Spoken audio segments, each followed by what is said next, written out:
ಅಭಿ ಬರ್ತಿದ್ದಾನೆ ಅಂತ ಗೊತ್ತಾಗಿ ಎಲ್ಲ ಮೊದಲೇ ಎತ್ತಿಟ್ಟಿದ್ದೀನಿ. ನೀವು ಸೂಪರ್ ಸರ್. ನಿಮ್ಮ ಮುಂದಾಲೋಚನೆ ಇನ್ನೂ ಸೂಪರ್ ಸರ್. ನಿಮ್ಮಂಗ್ ಟೈಮ್ ಪಾಸ್ ಮಾಡ್ಕೊಂಡು ಇರಕ್ಕಾಗತ್ತಾ ಅಪ್ಪ?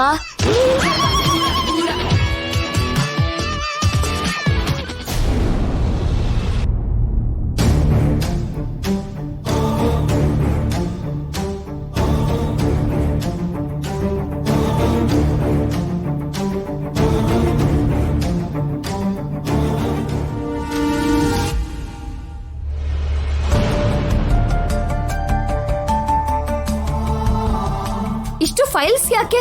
ಅಂದ್ರೆ ಮೇಡಮ್ ಅವರು ಆಫೀಸಿಗೆ ಬರ್ದೆ ತುಂಬಾ ದಿನ ಆಯ್ತಲ್ವಾ, ಫೈಲ್ಸ್ ಎಲ್ಲ ಪೆಂಡಿಂಗ್ ಆಗೋಗಿದೆ.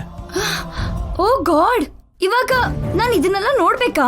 ನಿಮಗ್ ಬರ್ಡನ್ ಆದ್ರೆ ಮೇಡಮ್ ಅವರೇ ನೋಡ್ತಾರೆ ಬಿಡಿ ಮೇಡಮ್. ಮೇಡಮ್ ಅವ್ರಿಗೆ ಕಾಲ್ ಮಾಡಿ ಬರೋದಕ್ಕೆ ಹೇಳ್ತೀನಿ. ಬೇಡ ಬೇಡ, ಮಾಮ್ನ ಡಿಸ್ಟರ್ಬ್ ಮಾಡಬೇಡಿ. ಅವಳು ಒಂದು ಇಂಪಾರ್ಟೆಂಟ್ ವರ್ಕ್ ಅಲ್ಲಿ ಇದ್ದಾಳೆ. ಈ ಫೈಲ್ಸ್ ಕೂಡ ಇಂಪಾರ್ಟೆಂಟೇ ಅಲ್ವಾ ಮೇಡಮ್? ಅದು ಇದಕ್ಕಿಂತ ಇಂಪಾರ್ಟೆಂಟ್. ಎಷ್ಟೇ ಟೈಮ್ ಆದ್ರೂ ಎಷ್ಟೇ ಸ್ಟ್ರೈನ್ ಆದ್ರೂ ಈ ಫೈಲ್ಸ್ನೆಲ್ಲ ನಾನೇ ನೋಡ್ತೀನಿ. ಅದೇ ನನಗೂ ಬೇಕು ಮೇಡಮ್. ವಾಟ್? ಅಂದ್ರೆ ಫೈಲ್ಸ್ ಫಿನಿಶ್ ಆಗೋದೇ ಬೇಕು ಅಂತಿದ್ದೀನಿ madam.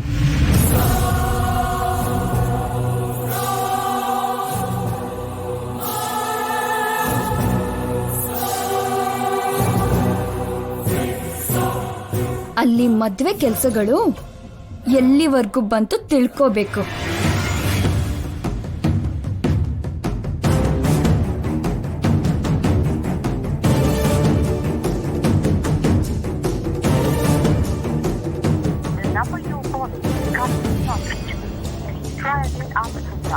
Chandrika aunty phone not reachable ಅಂತ ಬರ್ತಿದ್ಯಲ್ಲ, ಯಾಕೆ? ಪೌಡರ್ ಅಂಕಲ್ಗೆ ಮಾಡ್ತೀನಿ.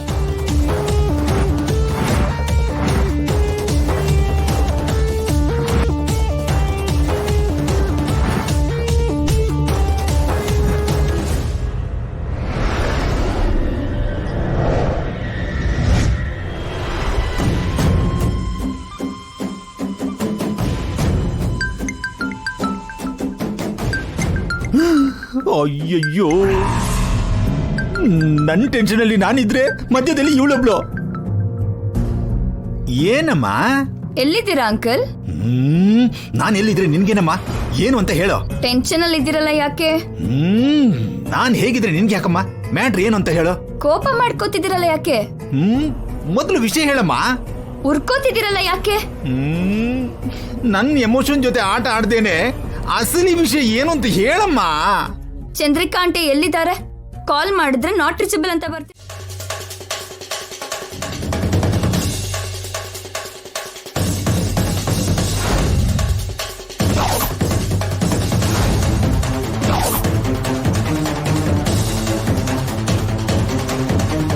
ನನ್ನ ರೂಮಲ್ಲಿ ಏನ್ ಮಾಡ್ತಿದ್ಯಾ ಅಭಿ?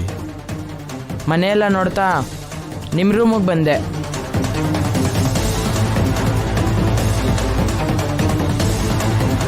ನನ್ನ ರೂಮ್ ಇಷ್ಟ ಆಯ್ತಾ? ಈ ರ್ಯಾಕಲ್ಲಿ ಏನಿದೆ? ನನ್ನ ಪರ್ಸನಲ್ ಥಿಂಗ್ಸ್ ಇದೆ. ನಾನು ಒಂದ್ಸಲ ನೋಡ್ಬೋದಾ? ಪರ್ಸನಲ್ ಅಂತ ಹೇಳ್ತಿದಾರೆ ಅಲ್ವಾ ಅಭಿ, ಹೇಗ್ ನೋಡ್ತೀಯ?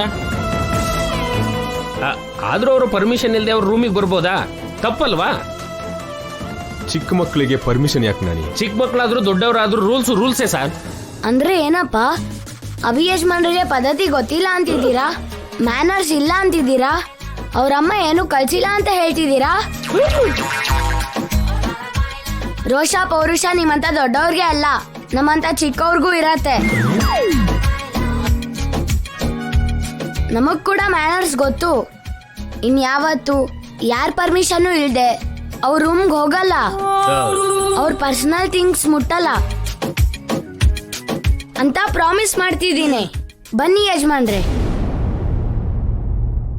Something is wrong. ಈ ರ್ಯಾಕಲ್ಲಿ ಏನೋ ಇದೆ.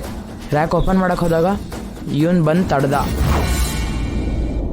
ಇಲ್ಲಿಂದ ಹೋಗೋ ಅಷ್ಟರಲ್ಲಿ ಮತ್ತೆ ರೂಮಿಗೆ ಬರಬಾರ್ದಂತ ಕೇಶವ ಇಂಡೈರೆಕ್ಟಾಗಿ ಹೇಳ್ದ. ಇಲ್ಲಿಂದ ಹೋಗೋ ಅಷ್ಟರಲ್ಲಿ ಏನಿದೆ ಅಂತ ತಿಳ್ಕೊಬೇಕು. ಬನ್ನಿ ಯಜಮಾನ್ರೆ, ಬನ್ನಿ. ಅಯ್ಯೋ ಬನ್ನಿ ಅಭಿ ಯಜಮಾನ್ರೆ.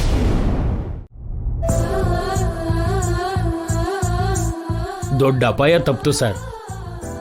ಅಭಿ ರ್ಯಾಕ್ ಓಪನ್ ಮಾಡಿ ಆ ಫೋಟೋ ನೋಡಿದಿದ್ರೆ ಇಷ್ಟು ದಿನ ನೀವು ಪಟ್ಟ ಕಷ್ಟ ಎಲ್ಲ ವ್ಯರ್ಥ ಆಗೋಗ್ತಿತ್ತು. ಟೈಮಿಗೆ ಸರಿಯಾಗಿ ಬಂದ್ರೆ ಸರಿ ಹೋಯ್ತು. ಗಿಲ್ಟ್ ಫೀಲ್ ಆಗ್ತಿದೆ ನಾಣಿ. ನನ್ನ ರಕ್ತ ಹಂಚ್ಕೊಂಡು ಹುಟ್ಟಿರೋ ನನ್ನ ಮಗನ್ನ ನನ್ನ ರೂಮಲ್ಲಿ ಹೊರಗಿನವ್ರ ಥರ ನೋಡೋದಕ್ಕೆ ನನಗೆ ತುಂಬ ನೋವಾಗ್ತಿದೆ. ಮಕ್ಕಳು ಹುಟ್ಟೋಕ್ಕೂ ಮುಂಚೆ ತಮ್ಮ ಪೇರೆಂಟ್ಸ್ ಮೊದಲು ಹೇಗಿದ್ರು ಅಂತ ಫೋಟೋಸಲ್ಲಿ ನೋಡಬೇಕು ಅಂತ ಮಕ್ಕಳಿಗೆ ಕ್ಯೂರಿಯಾಸಿಟಿ ಇರುತ್ತೆ. ಪೇರೆಂಟ್ಸ್ಗಳಿಗೂ ಕೂಡ ತಮ್ಮ ಸ್ವೀಟ್ ಮೆಮೊರೀಸ್ನ ಮಕ್ಕಳ ಜೊತೆ ಹಂಚ್ಕೋಬೇಕು ಅಂತ ಇರುತ್ತೆ. ಬಟ್ ನನ್ನ ವಿಷಯದಲ್ಲಿ ಅಭಿ ಆಸೆನ ಸಾಯಿಸಿ ಕೊಲೆಗಾರ ಆಗಿದ್ದೀನಿ. ನೆನಪುಗಳನ್ನು ಬಚ್ಚಿಟ್ಟು ಕಳ್ಳ ಆಗಿದ್ದೀನಿ. ನನ್ನ ಮೇಲೆ ನನಗೆ ಕೋಪ ಬರ್ತಿದೆ ನಾಣಿ. ಬೇಜಾರು ಮಾಡ್ಕೊಬಿಡಿ ಸರ್.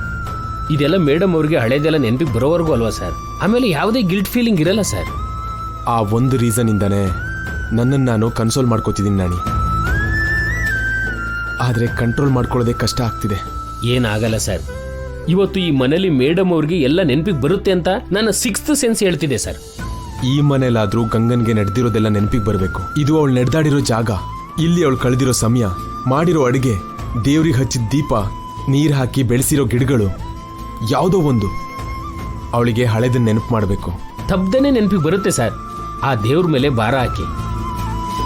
ಇವತ್ತು ಖಂಡಿತವಾಗ್ಲೂ ಮೇಡಮ್ ಅವ್ರಿಗೆ ಅವ್ರು ಯಾರು ಅಂತ ಗೊತ್ತಾಗುತ್ತೆ. ಆ ದೇವ್ರು ತಿಳಿಸ್ತೇನೆ ಸರ್.